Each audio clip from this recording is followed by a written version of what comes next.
بسم اللہ الرحمن الرحیم۔ شروع اللہ کا نام لے کر جو بڑا مہربان نہایت رحم کرنے والا ہے۔ ایک خوش قسمت صحابی کا متاثر کن واقعہ۔ مدینے کا بازار تھا۔ گرمی کی شدت اتنی زیادہ تھی کہ لوگ نڈھال ہو رہے تھے۔ ایک تاجر اپنے ساتھ ایک غلام کو لیے پریشان کھڑا تھا۔ غلام جو ابھی بچہ ہی تھا وہ بھی دھوپ میں کھڑا پسینہ پسینہ ہو رہا تھا۔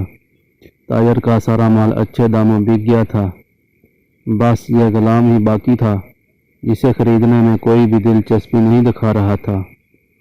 تاجر سوچ رہا تھا کہ اس غلام کو خرید کر شاید اس نے گھاٹے کا سودا کیا ہے۔ اس نے تو سوچا تھا کہ اچھا منافع ملے گا، لیکن یہاں تو اصل لاگت ملنا بھی دشوار ہو رہا تھا۔ اس نے سوچ لیا تھا کہ اب اگر یہ غلام پوری قیمت پر بھی بکا تو اسے فوراً بیچ دے گا۔ مدینہ کی ایک لڑکی کی اس غلام پر نظر پڑی تو اس نے تاجر سے پوچھا کہ یہ غلام کتنے کا بیچو گے؟ تاجر نے کہا کہ میں اتنے میں لیا ہے اور اتنے کا ہی دے دوں گا۔ اس لڑکی نے بچے پر ترس کھاتے ہوئے اسے خرید لیا۔ تاجر نے بھی خدا کا شکر ادا کیا اور واپسی کی راہ لی۔ مکہ سے ابو حذیفہ مدینہ آئے تو انہیں بھی اس لڑکی کا قصہ معلوم ہوا۔ لڑکی کی رحم دلی سے متاثر ہو کر انہوں نے اس کے لیے نکاح کا پیغام بھیجا جو قبول کر لیا گیا۔ یوں واپسی پر وہ لڑکی جس کا نام ثبیتہ بنت یار تھا ان کی بیوی بن کر ان کے ہمراہ تھی، اور وہ غلام بھی مالکن کے ساتھ مکہ پہنچ گیا۔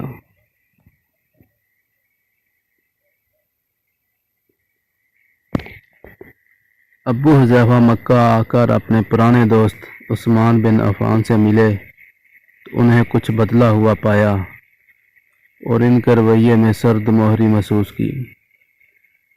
انہوں نے اپنے دوست سے استفسار کیا کہ عثمان یہ سرد مہری کیوں؟ تو عثمان بن عفان نے جواب دیا کہ میں نے اسلام قبول کر لیا ہے اور تم ابھی تک مسلمان نہیں ہوئے ہو، تو اب ہماری دوستی کیسے چل سکتی ہے؟ ابو حذیفہ نے کہا تو پھر مجھے بھی محمد صلی اللہ علیہ وآلہ وسلم کے پاس لے چلو اور اس اسلام میں داخل کر دو جسے تم قبول کر چکے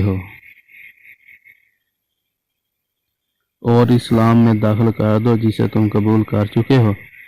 چنانچہ حضرت عثمان رضی اللہ تعالیٰ عنہ نے انہیں نبی کریم صلی اللہ علیہ وآلہ وسلم کی خدمت میں پیش کیا اور وہ کلمہ پڑھ کر دائرہ اسلام میں داخل ہو گئے۔ گھر آ کر انہوں نے اپنی بیوی اور غلام کو اپنے مسلمان ہونے کا بتایا تو ان دونوں نے بھی کلمہ پڑھ لیا۔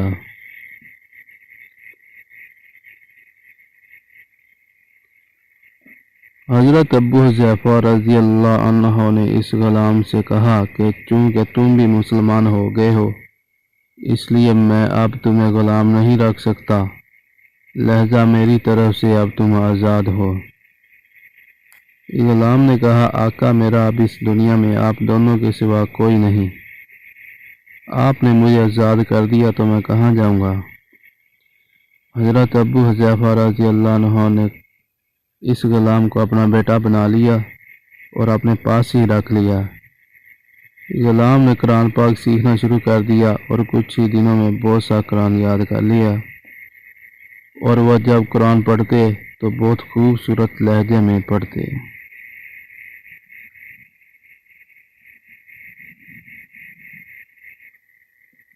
ہجرت کے وقت نبی کریم صلی اللہ علیہ وآلہ وسلم سے پہلے جن صحابہ نے مدینہ کی طرف ہجرت کی ان میں حضرت عمر رضی اللہ عنہ کے ساتھ حضرت ابو حذیفہ رضی اللہ عنہ اور ان کا یہ لیپ پالک بیٹا بھی تھا۔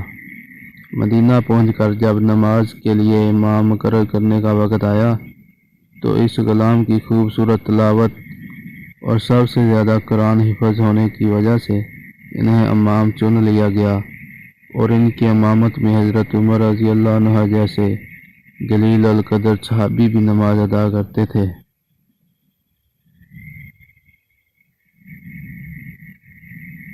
مدینہ کے یہودیوں نے جب انہیں امامت کراتے وقت دیکھا تو حیران ہو گئے کہ یہ وہی غلام ہے جسے کوئی خریدنے کے لیے تیار نہ تھا۔ آج دیکھو کتنی عزت ملی کہ مسلمانوں کا امام بنا ہوا ہے۔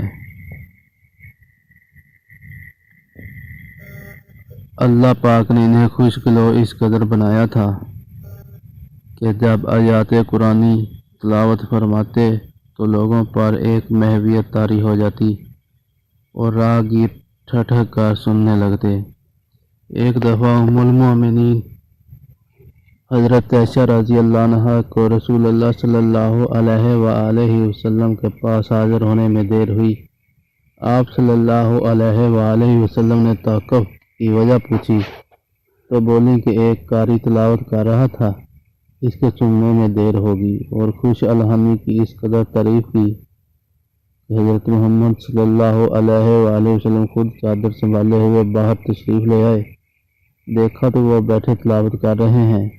آپ صلی اللہ علیہ وآلہ وسلم نے خوش ہو کر فرمایا، اللہ پاک کا شکر ہے کہ اس نے تمہارے جیسے شخص کو میری امت میں بنایا۔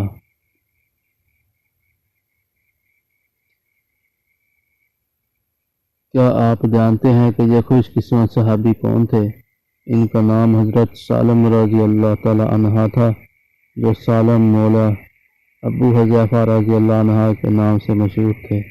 انہوں نے جنگ موطا میں جام شہادت نوش کیا۔ اللہ کی کروڑہ رحمتیں نازل ہوں ان پر۔